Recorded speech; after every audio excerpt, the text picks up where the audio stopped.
Hey everyone, welcome in. Betsperts Golf here for the first look of our 3 tournaments this week. We're starting to mostly working on the Genesis Scottish Open, and we have another event. We have a formerly known as the Barbasol ISCO Championship. We also have a live event this week, so it is a 3 tournament. It's a great week for those folks that are out there real crazy, love to like parlay golf outrights. This is for you this week. You got 3 shots at the board. We got an Open Championship, last major of the season, on deck next week. So going to go on this today, spend most of the time talking about the Scottish Open, so where most of the guys are. I appreciate you hanging out with us this morning. Hit the subscribe button on YouTube. Hit the like button on Twitter. Share it around. Come back. We have a betting show on Tuesday. We'll go a little bit deeper on some of these the fields. And again, 3 fields this week, busy week. And DFS on Wednesday with Byron, the Model Maniac, and our guy Ron Kloss, PJ Splits 101. I hope everyone enjoyed a nice long holiday weekend. There was some golf on. John Deere Classic. Not sure how much folks were able to watch Davis Thompson kind of go wire to wire. I mean, not really, but I mean, he was up early and was in the mix. I was really kicking myself because I wrote him up as a top 20 play.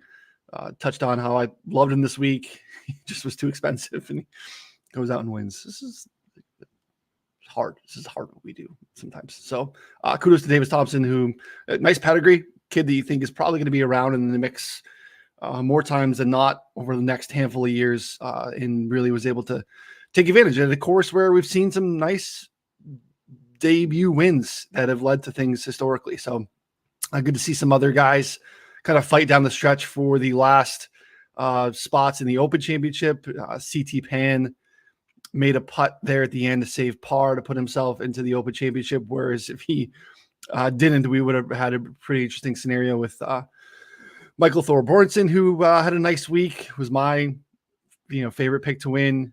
And, also Luke Clanton, who just continues to play outstanding golf, multiple top 10s as an amateur. I think they had something on the broadcast yesterday. It was the first time we've had an amateur go back-to-back top 10s since like 1958. Kid's a junior at Florida State. Pretty impressive stuff. So if you did not watch that, you didn't miss a ton. Davis Thompson kind of just stepped on everyone's neck real early, even on the first hole yesterday, with a 2-shot lead, and just goes out and like drains a 40-foot birdie putt on one, birdies 5 of his first 6, and it was pretty much over. It's a place where you have to continue to be aggressive because there are so many birdies out there for the rest of the field. But Davis Thompson finds the winner's circle. Kudos to him. Genesis Scottish Open. Interesting. This is a co-sanctioned DP World Tour PGA Tour event. If you're not familiar, it's actually the same thing that they do in Kentucky at Keen Trace with the artist formerly known as the Barbasol this week as well. So both of these events are kind of mixed fields. We have some golfers that we don't typically see here stateside quite as often. So we will have somewhat limited data sets, which makes it a little bit challenging as well. This is a new spot in the schedule over the last couple of years where this has worked in as kind of like the, prep for the Open Championship, which is interesting because it's definitely more of a link style course than a lot of stuff that you're going to see stateside, but it's still very much a kind of a hybrid. There are, wooded areas. We have a little bit more like thicker rough than traditional link style setups. Whereas we typically have like the fescue and a lot of that stuff is a little bit different. We have only a handful of holes that are really exposed to the ocean side. Now, wind is the factor here. Wind is the massive impactor in terms of how this course can play. Looking early, and again, we're a couple days out. I was definitely looking late last night into terms of what we should expect here in North Berwick in Scotland in terms of winds, and it doesn't look like we're going to get like problematic winds as of now. And again, that's even more so than other things in terms of like precipitation and stuff. Like we're early on that. So, but we've seen this course play drastically different year to year because again, they've been playing this for a number of years before it became a co-sanctioned event. And we've seen such a wide array of fairways hit, greens and rag, score relative to par, all these things just based off of really how the wind is. So this is a week where it's not a horrible week to maybe wait a little bit in terms of your outright selections, unless you feel pretty confident you're getting a great number, because we want to find out a little bit more information in terms of how the course is going to set up. We've seen rounds where the greens and regulation rate is pushing 80%, which is way higher than the tour average stop. And then we see, sub 50 for the entire tournament, based off all on how the wind is. So it's going to be an interesting week to, round around week where we might have some opportunities to take advantage in the betting markets based off of, how scores are, when you play some of the pick'em games like Underdog, they have greens and reg, fairways hits all available in their marketplace. We're going to have some rounds this week where that's going to be pretty drastic, and maybe some opportunities to take advantage of. So big, slow greens here as well, which again is very typical when you come over here and you have link style courses, because the wind is so problematic. If you have firm and fast greens in 20 mile an hour winds, that becomes a problem. So these are very slow greens. So that's an adjustment for some guys that don't play overseas often and aren't super familiar with that. It's going to be an adjustment for some this week as well. So we've seen this increase into a very driver heavy course. It is short in terms of the layout. We're dealing with a par 70, unique mix too. We have an extra par 3 and only 3 par 5s. But you saw last year, it is grip it and rip it off the tee, especially if the wind is down, especially if you really can't get into too much trouble. In the rough alone, the fescue alone, growing up is not too much trouble for these guys. So we've seen just an increase in driving distance, being able to have, a more lofted club into the greens, because being in the right tier of the greens is going to matter, because they are, it's part of it too, the greens and reg number being high because the greens are very large. So that's something you want to take a look at this week too. Let's take a look really quick at the odds boards, courtesy of our friends over at DraftKings. They're early this morning. This is kind of a weird week for some of the betting odds boards, because it is a co-sanctioned event. But Rory's back. We haven't seen Rory for a couple of weeks, and he's back to defend his championship here. He won last year's event. He is it's Rory. He doesn't have the opportunity to really come to an event and hide anyway. But in terms of like media responsibilities as the defending champ, considering these people are going to want to talk to him anyway, after last time we saw him at Pinehurst and how things unfolded there, he's going to have some responsibilities there this week. Xander Schauffele won the first iteration of this being a co-sanctioned event. This is year 3 of that, year 5 of this event in general. So, your top 2 players here, Scotty has taken another week off.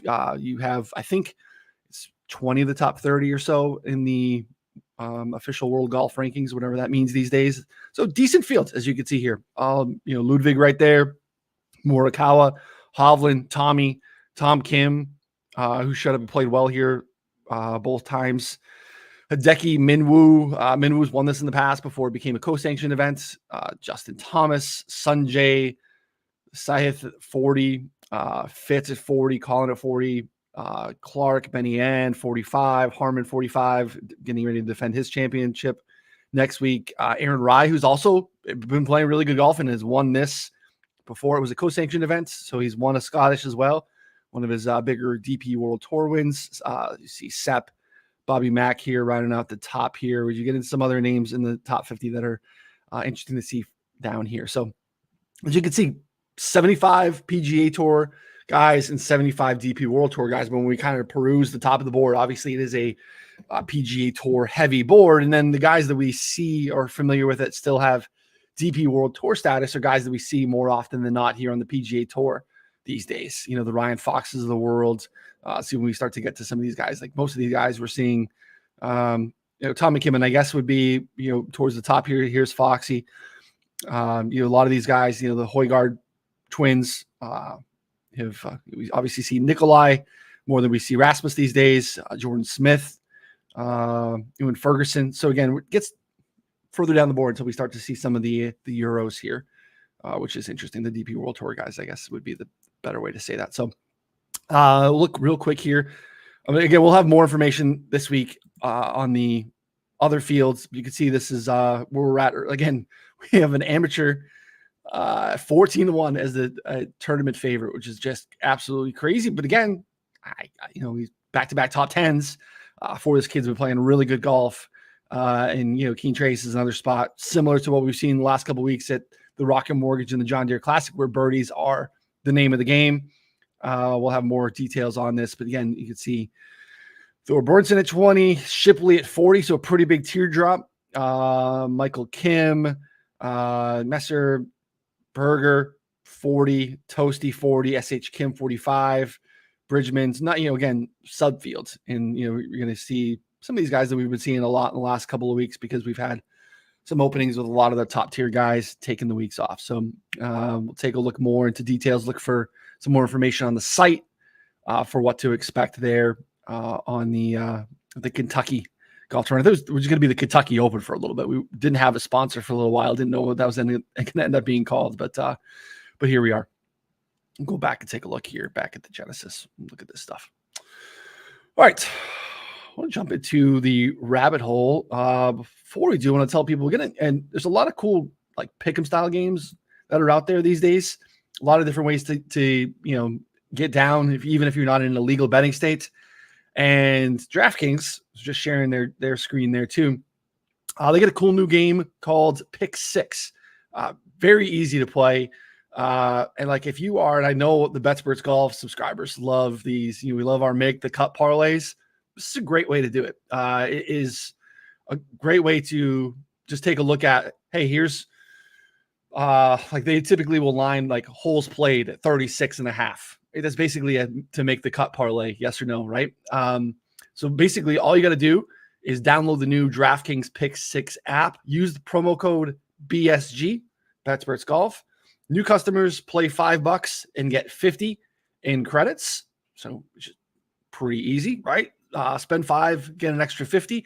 And again, you need to use the code BSG to get that. You can take a look more in the show notes, some more information on how to take advantage of that. If you'd like to play, baseball is obviously going on right now, more or less, and any of the stats, runs, hits, strikeouts, anything like that. If you want to, play, outside of, the next couple of days, we have to lead up to the golf tournament. That's different ways to do it. So again, DraftKings Pick 6 app, use the promo code BSG, play $5 and get 50 back and take advantage of that. Again, great ways to boost your bankroll. Sometimes you'll see some unique markets that we don't always have just in straight betting markets. So take advantage of that here this week. Rabbit hole this week. I went ahead and built a model, but first I want to take a look at just some overarching stuff here too. We do have wind in the model or in the rabbit hole as the stats to look at. This is looking at gusts. So it's not sustained winds. It's looking at when gusts reach a certain level. So windy, the classification for windy, if you go in here and take a look by filter by condition, you can see there's obviously a ton. If you've seen this for the first time, so many different ways to look at this. If you go into filtering by condition, scroll all the way down, windy is classified as 19 mile an hour plus. Now we've seen like almost sustained 30 plus here at times, right? So that's what I'm talking about at the top. Like wind is the great equalizer here in terms of how this course is going to play. Looking at who can play well in windy conditions. And again, this is gusts and not sustained. But again, when you're having sustained up to 30, this is going to capture the best data that you could possibly have. And I think wind data in general is probably a little bit noisy. That's why it's not in my model. I do think it's interesting to look at, but so I want to pull it on the side this morning and have you take a look at it. Because again, like, what do we want to do with windy? Obviously, putting is a factor, but I think ball striking would matter and be even more impacted. So that would be impactful to see basically versus someone's baseline how they play in the wind. You can see here in the wind, best guys in the field, minimum of 8 rounds, last 4 years. Your defending champ, Rory McIlroy, Sanjay right there, Seabez at 3. You get dinged a little bit in terms of strokes gained off the tee because of the lack of distance, but keeping himself in play makes a ton of sense here. You see Ben Griffin has been playing some good golf, even post eye surgery, which is kind of wild. Justin Thomas Keith Mitchell, Xander Schauffele, Harris English, who's basically just saying, I putt very well in the wind because the rest of this is not particularly strong, right? Tee to green, off the tee, approach, ball striking. It's kind of middle of the pack, but the putter runs hot in the wind, which is interesting. Corey Connors, no surprise, kind of the opposite. All of it tee to green, pretty nice. Gets on and around the green in the wind and folds like a cheap shirt. That's kind of Corey Connors, regardless of the wind, right? Fitz, Sahith, Adam Scott, Gary Woodland, which is interesting. Kind of another Corey Connors, right? Woodland's got that nice low stinger, which could play well here, which is, I think, kind of interesting to see. So, again, a feature that the Rabbit Hole has that you cannot find anywhere else in terms of modeling. If you want to add other stats to it, or you want to look at, mess around with the sample size, you want to look at some other stuff, you can go ahead and do that in any of the views that we have here as well. So I thought that was interesting to show.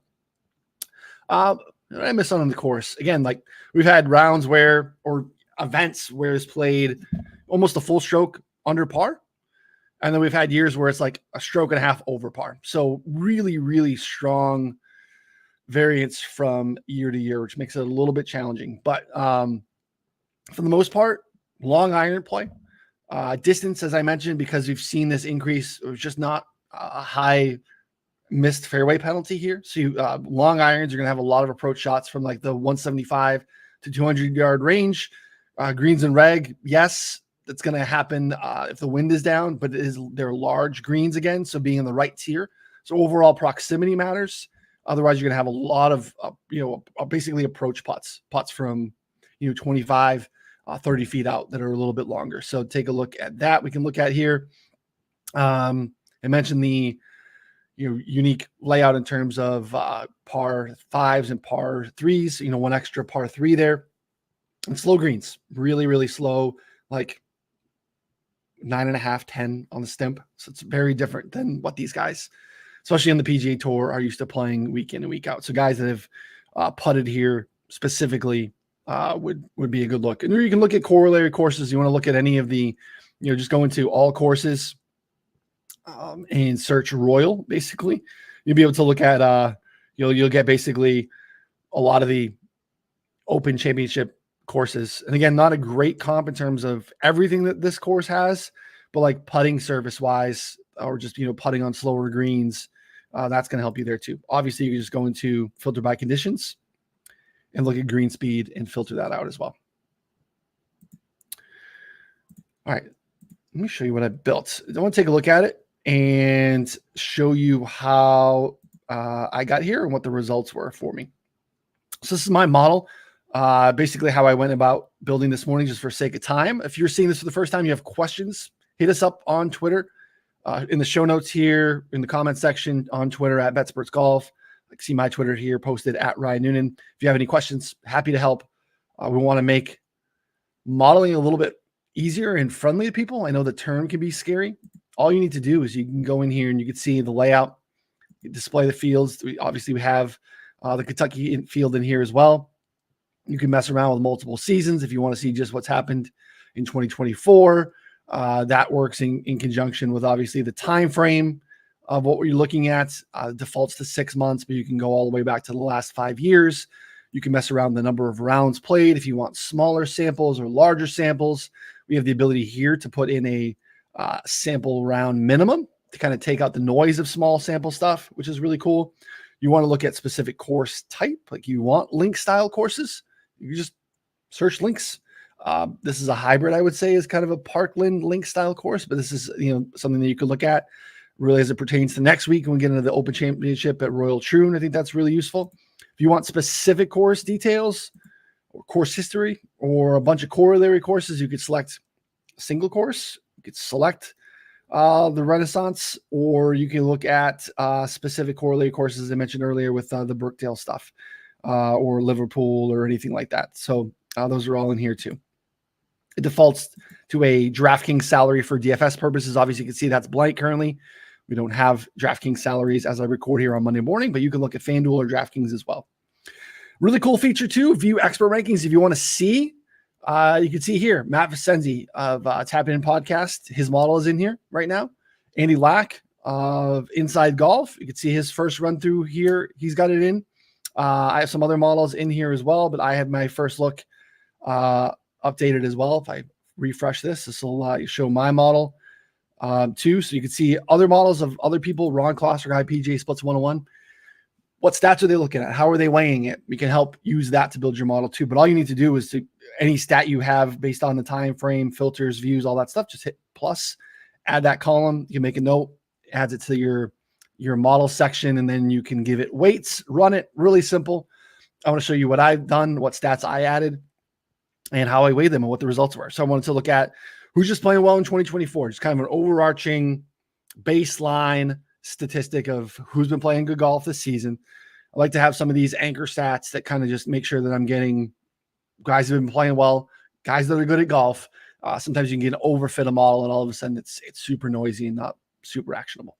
Also, just looking at somewhat more recent form, strokes gained tee to green. Who's been playing pretty good golf the last 6 starts?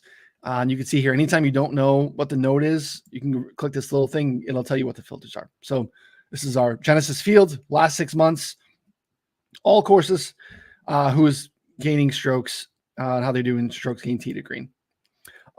This is another unique one that we can do, looking at stuff that the rabbit hole allows you to do that's really unique. So I looked at the last 12 months off the tee, strokes gained off the tee when there's a low missed fairway penalty. So we can click in here, you can see who gains off the tee when basically they're allowed to grip it and rip it.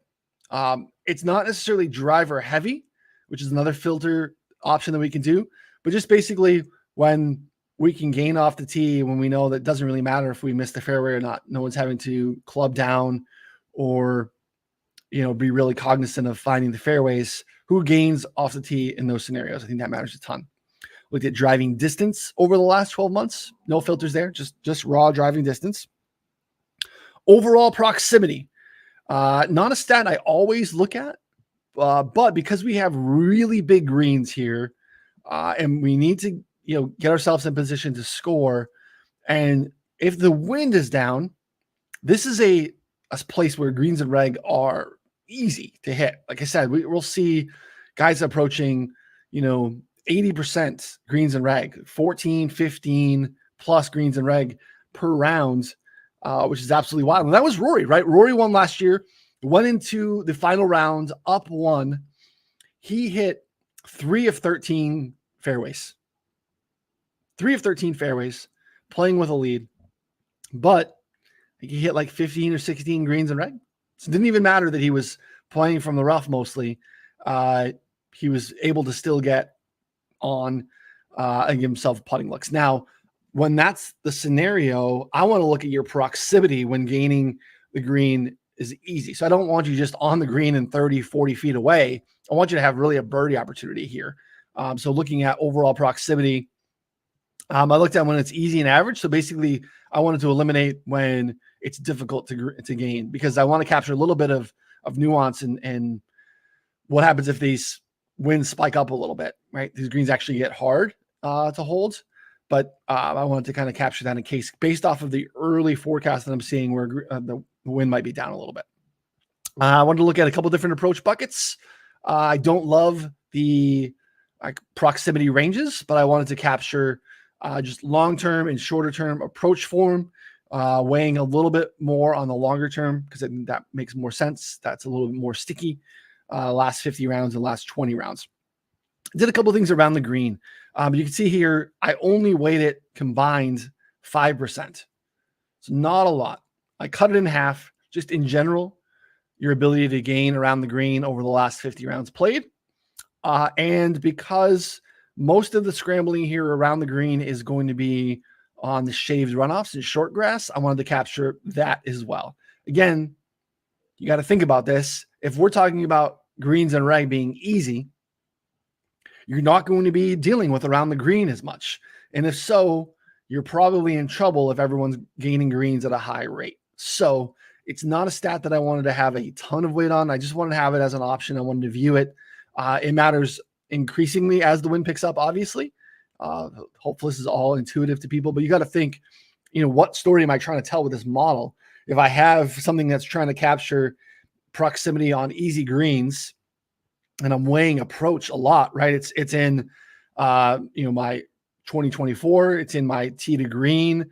I have proximity easy greens, and I have two different approach buckets. So like approach play is being weighed very heavily here. And I think that's the right way to do it. Anytime you're going to be double count in variations of sample size of approach, that means that I probably shouldn't have too much weight on around the green play, and I don't here. But I wanted to capture a little bit of what I think they're going to be looking at when they are having a scramble, and that's going to be on the short grass. So the ability to look at that as a filter we have in the view section here, you just see around the green, short grass, last 12 months. Putting, I don't do a lot of putting, but I did more here because I do think it matters because it is a little bit unique. So I did 15%. So you can see here, basically 20% to the short game, 5 around the green, 15 to putting, and the rest of the 80 is variations of tee to green and approach, or ball striking and approach mainly. So last 50 baseline, no surface. We get fescue greens, fescue everything this week, which is not something we see very often, but just baseline, how are you putting in the last 50 rounds? I have 3 putt avoidance last 50 rounds as well. So again, because high greens and reg, because of the size of the greens, because they are slow, we want to keep the 3 putts away. So I want to look at who is good at avoiding 3 putts over the last 50 rounds. And then slow greens. We have the ability to go in, as you saw here, who putts well on slow greens. And again, 15 combined, evenly splitting these out here, if that makes sense to you. So again, there's so many ways to do this. You can disagree with a stat that I have. You can say that needs to be weighed significantly more. Or I went on Ron's model, PGA Splits 101, and looked, and he had this, and I really want to have that. I want to have more corollary courses. I want to have specifically link style courses. I want to have some of the Open Championship courses. That's fine. That's why this is a great way to go about this.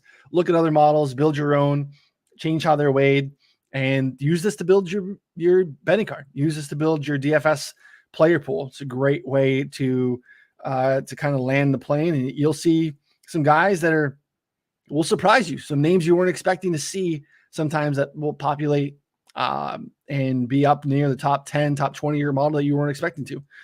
Great look. Again, the rabbit hole name, like, hey, maybe I need to do a little bit more research on this guy. Why is he popping in my model? What am I missing? Maybe that's a low-owned DFS play, or a top 40 play, or a matchup look you can have and take a look at. Now, again, one thing to be cognizant of this week as well, a little bit limited because we don't have all the data on some of the Euros or some of the DP World Tour guys. And again, the cream of the crop in this field is the PGA Tour players, the guys we see more times week in and week out based off of what's happened here in the last handful of years since this has become a co-sanctioned event. You just haven't had that many of the DP World Tour guys threaten the top of the board. So I feel okay firing at stuff like this because it's still going to tell me the story that I want based off of the guys that I'm looking to get down on. So all you need to do typically is you give it a name, hit save and generate model, and it spits out the results. So let me show you what we have here. No surprise, Rory McIlroy at the top. Again, you're defending champ. And again, look, we remember what happened at the end at Pinehurst when Rory's been playing really good golf. And as you saw on the betting board, he is a prohibitive favorite here, plus 650. And it makes a ton of sense. You kind of go across here. There's not going to be anything dramatically bad. You can see a little surprisingly not great in 3-putt avoidance, but that's about it. The rest of the game is so good that it really doesn't even matter. Ludwig Gobert is second in the model. All of it is just so good, to be honest. This is interesting too. So you just look, one of his, red spots, I guess you would say, is around the green play, kind of middle of the pack. But when you look at scrambling short grass, which is, again, really what the ask is going to be here this week more than anything else, it's been pretty good at it. So even that flaw doesn't seem to be much of a flaw. Putting, this is slow greens. Again, probably just doesn't have that many rounds played to kind of even capture this data. So that's his bugaboo here a little bit. Xander Schauffele third. Again, he won here 2 years ago when the win got really crazy. We got like 7 under was the winning score. Xander third in the model, which makes sense. He's been playing just absolutely outstanding golf. Really, I know he won obviously the PGA Championship. He has been in the mix so often. Just the season that Xander's having has obviously been massively overshadowed by Scotty Scheffler, but he's just playing so well this year. No real flaws here either. Just outstanding putter, 3-putting avoidance, short grass scrambling. The approach buckets has been awesome. Interesting to see the proximity bucket here is not great, but everything else has been fantastic. Aaron Rai, again, in contention, again, back-to-back weeks, did not seal the deal. Has won here before. Is going to get dinged on your driving distance, obviously, but, again, like we're still playing 72 and change from the tips. Like these guys that are short aren't really getting like played out here. You know what I mean? Like they're still okay. So I'm giving it a big weight because I think it matters, but I wouldn't necessarily rule out shorter hitters. And obviously you could see a handful in here inside the top 10 that I think are still very much in play. Colin Morikawa fifth. Again, similar build to Aaron Rai, right? Except just better at everything. Your only, blemish is really your only blemish is driving distance. And the rest of the game has just been outstanding. Tom Hoge sixth, Corey Connors seventh. Kind of, your ball striking, lack of, I don't know, super lack of distance that Connors can get it out there, but around the green and putting for these guys can sometimes be a little bit wonky, but you can see Tom Hoge's played well on slow greens and the putting has gotten a little bit better. And again, this works for Hoge because I don't super care about his around the green game. If his approach game looks like this, he's not really missing a lot of greens, right? So you got to think about how these stats kind of interact with each other. Again, Connor 7th, Brian Harmon 8th, Keith Mitchell 9, Victor Hovland 10, Davis Thompson 11. Again, I ran this last night before we pushed through the updated data for the John Deere Classic. So this is probably even better for Davis Thompson, to be honest. Ben Ann 12, who's shown well here before. Driving distance, obviously getting a nice bump. You can see around the green and putting is a little bit treacherous, but the slow putting stuff has been pretty decent. Justin Thomas, Siwoo Kim, Sahith 15, Tommy 16, Andrew Novak 17th, right? So Andrew Novak, I wouldn't expect to be this high and had a nice week at John Deere and probably will be bumped up when I rerun this. Adam Hadwin 18, Wyndham Clark 19, Adam Scott 20. So that makes up the majority of your model here this week. So again, interesting week. We've seen 2 iterations of this as a mixed event, and we've had Rory and Xander win. So we've seen kind of the class of the field show well here. And again, Minwoo Lee, Aaron Rai, Fleetwood's played well here. You've seen some of the upper tier guys in the field given that week show up and play pretty well here. So that's an interesting thing to look at. And again, some of these top of the board prices are a little bit prohibitive, but just depends on how you like to go about building your betting cards this week. And again, another week without Scotty, which I think is, makes it a little bit interesting. But again, with Rory and Xander sub 10, Ludwig, Colin not far behind until you get down to Vic and some of the other guys at 20. Interesting week to go about it. So I have not run anything yet, again, for the Kentucky event. We got Live this week as well. I don't know anything about that. Our guy, Andy Molitor, our alt field specialist. Andy will have some more information, I'm sure, on Live this week as well.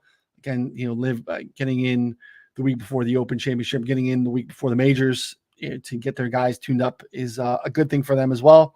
I'm sure Bryson will be the favorite there, although I'm sure those odds are out. Let's even take a look.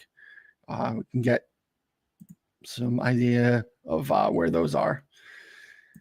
Yeah, I don't even know where this is, so I haven't looked at this yet. But yeah, Bryson's the favorite. Rahm, Neiman, Hatton, Sergio, Taylor Gooch, Cam Smith, Patrick Reed, Louis, Burmeister, Ortiz, just a bunch of guys sub 25 here. You can see, so interesting. So we'll have more information on that. Again, deep diving more of what's going on here at the Ren Club in Scotland. So, all right, appreciate you guys hanging out with me this morning. Again, subscribe, share the show, take advantage of that promo code over at DraftKings with their pick'em game.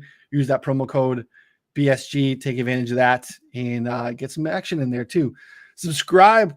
More information on the show notes here. If you scroll down here on YouTube on how to get a subscription, get access to the Betsperts Golf, get in the rabbit hole, start building your own models, start building your own stuff. Get in our Discord, get all the official plays. We have a great community. Absolutely love our community that loves to just share bets, sweat this stuff live. It's a great time. Some other great tools. We like to build, your DFS lineups through an optimizer. We have a kick-ass optimizer. We have custom matchup simulator too. If you want to look at, round by round, you like to bet those like 6 shooter group stuff. You can price all that out using our projections and all that stuff here in the tool section. So take a look. Come hang out with us. You get a yearly sub. It's a year. So it doesn't just finish the season. It takes you to this time next year. So take advantage of it. Check us out for a month. Get the next couple of big events. Get into the playoffs. And just kind of hang out. See if this is going to be something that you could use for your process next season. I think you'll enjoy it quite a bit. So again, thanks for hanging out this morning. Good luck this week. Again, 3 events.